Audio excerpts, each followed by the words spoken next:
La verdad es que por una y mil veces que escuchemos este Evangelio, creo que no nos podemos acostumbrar. No nos podemos acostumbrar a este derroche, a este desbordamiento del corazón del Padre.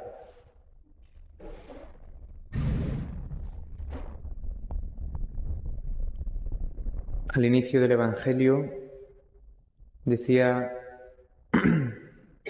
el evangelista: en aquel tiempo se acercaron a Jesús todos los publicanos y los pecadores a escucharlo.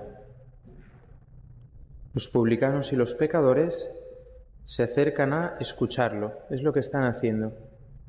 Sí, son traidores de su pueblo, los publicanos. Se dedican a cobrar impuestos para los romanos. Los pecadores, pues supongo que habría de toda clase y especie. Y los fariseos y los escribas murmuraban,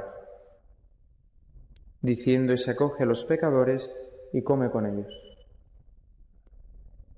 Hay como dos grupos muy claros y muy diferenciados. Unos están escuchando, otros están murmurando. ¿Cómo te sitúas tú delante de Jesús? Ante los acontecimientos de la historia, ante la vida de los demás, ante tu propia vida, ante las cosas que no entiendes, cuando vienes a la iglesia, cuando te sientas a rezar.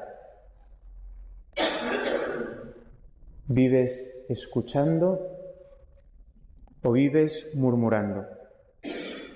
Porque mirad, los fariseos y los escribas conocían a la perfección la ley. ¿Sabéis cómo comienza la ley principal de los judíos? Esto dice el Señor: escucha, Israel, palabras de vida. Y después ya viene lo de: el Señor nuestro Dios es el único Señor, es solamente uno, amarás al Señor tu Dios. Pero la primera palabra en hebreo es Shema, escucha. Es lo primero que Dios ha mandado, escucha. Y dirá San Pablo que la fe viene a través de la necedad de la predicación. Tenemos 5 sentidos, ¿no? Pues el sentido por el que recibimos la fe es el oído. Escucha, Israel. Los publicanos y los pecadores estaban enredados en muchas cosas, pero se acercan a Jesús a escucharlo. Los fariseos y los escribas, que conocían la Escritura a la perfección, no podían escuchar porque estaban murmurando. Yo a veces, cuando daba catequesis de niños pequeños, les hacía hacer a veces una prueba. Cuando veía que hablaban mucho o que les costaba escuchar, los ponía por parejas y les decía: ahora, al mismo tiempo tenéis que contaros el uno al otro lo que habéis hecho esta semana, sin parar. Y entonces los dos hablaban a la vez, a contarse lo que habían hecho esta semana. Y luego les decía: ¿qué ha hecho el otro? Que es que no he podido escucharlo, pues estaba hablando. El que está murmurando no puede escuchar. El que está constantemente instalado en la queja, en el desafío, en el enfado, en lo que los otros deberían hacer, no puede escuchar. Es lo que le pasa al hermano mayor que hemos visto al principio de la parábola, al final de la parábola. No solo su oído, sino que su corazón está embotado, hasta el punto que puedes estar cerquísima del Padre, puedes estar viniendo a misa diaria, comulgando todos los días, rezando, leyendo el Evangelio, haciendo obras de caridad si quieres.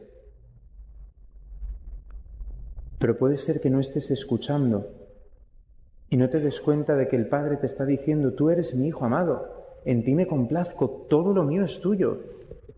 Disfruta de todo lo que te he dado. comparte la alegría de mi corazón. Puede ser que estemos cerca, como los fariseos y los escribas estaban cerca del templo, estaban cerca de las escrituras, estaban cerca de la ley, de los mandamientos, pero su corazón estaba embotado, estaba cerrado, y se perdieron el corazón del Padre. Se perdieron el desbordamiento de amor del corazón del Padre. Fijaros, en esta parábola hay una cosa que nos puede ayudar mucho. Primero, este lugar, lo que hemos dicho. ¿Estoy escuchando o estoy murmurando? Y lo segundo, si te descubres pecador o tienes a alguien cerca que quieres o estás escandalizado por alguna situación, ¿no? A veces por nuestros propios pecados, o por alguien que ha sido de fe toda la vida, o por un sacerdote que deja el ministerio, o por un obispo, como pasó unos 2 años aquí en España, que deja el ministerio, o un escándalo dentro de la Iglesia, nuestro corazón tambalea, dudamos, el maligno se aprovecha y nos tienta. Ha empezado la parábola Jesús. Un hombre tenía 2 hijos. El menor de ellos dijo a su padre: «Padre, dame la parte que me toca de la fortuna». El padre lo repartió los bienes. No muchos días después, el hijo menor, juntando todo lo suyo, se marchó a un país lejano y allí derrochó su fortuna viviendo perdidamente. Aquí podría acabar la historia. Hasta que se murió. Punto. Final. Pero la historia no ha terminado ahí. El pecado no tiene la última palabra en la vida de los hombres. El pecado no tiene la última palabra en tu vida, ni en la mía, ni en la del pecador más desgraciado que haya en el mundo. No tiene la última palabra. Porque, aunque el Hijo se fue a un país lejano, el corazón del Padre nunca se alejó de él. Fijaros, cuando había gastado todo, vino por aquella tierra un hambre terrible, empezó a pasar necesidad. Lo contrató unos ciudadanos, lo mandó a sus campos a apacentar cerdos. Recordad que los cerdos, para los judíos, es un animal impuro. Cayó en lo más bajo que podía caer.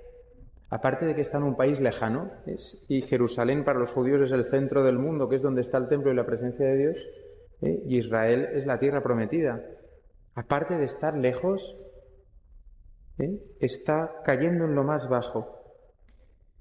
Y fijaros, a nosotros que no nos gusta el sufrimiento, justamente el sufrimiento, en caso de este chico, de este hijo, consecuencia del pecado, es la palanca que Dios utiliza para que vuelva. Nosotros, cuando vemos a alguien que sufre mucho por una adicción, por un divorcio, por, no sé, por 1000 cosas, por un problema económico que se ha buscado él, por una mala gestión, o por ambición, o por avaricia, o cuando nosotros sufrimos muchos, si es alguien quien queremos, nos gusta ir a ponerle tiritas y así nos sentimos bien, y a darle palmaditas en la espalda. Venga, que no pasa nada. Dios a veces permite el sufrimiento en nuestra vida como una palanca, como un resorte para nuestra conversión, para que salgamos del pozo en el que nos hemos metido. No sé si habéis escuchado alguna vez esta expresión, supongo que sí. Con el pecado va la penitencia, no como un castigo, sino como una posibilidad de salvación, como un último recurso de salvación. El hijo no vuelve al padre diciendo: «¿Cuánto quiero a mi padre? ¿Qué mal lo he hecho pidiéndole la herencia?». No. Vuelve al padre porque dice: «Estoy hecho una mierda». Perdonad por la expresión. Estoy hecho polvo. ¿Y cuántos jornaleros de mi padre están mejor que yo? Voy a volver.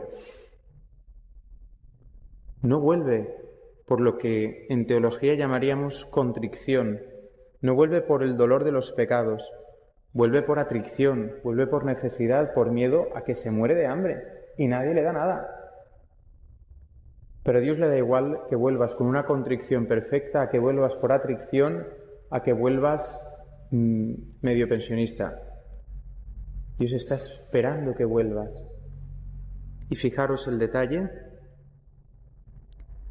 Se levantó, vino donde estaba su padre.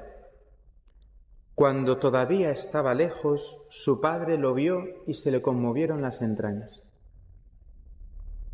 ¿Cómo pudo ver el padre al hijo cuando todavía estaba lejos? Pues porque el padre no estaba en el sillón de su casa, olvidado de su hijo.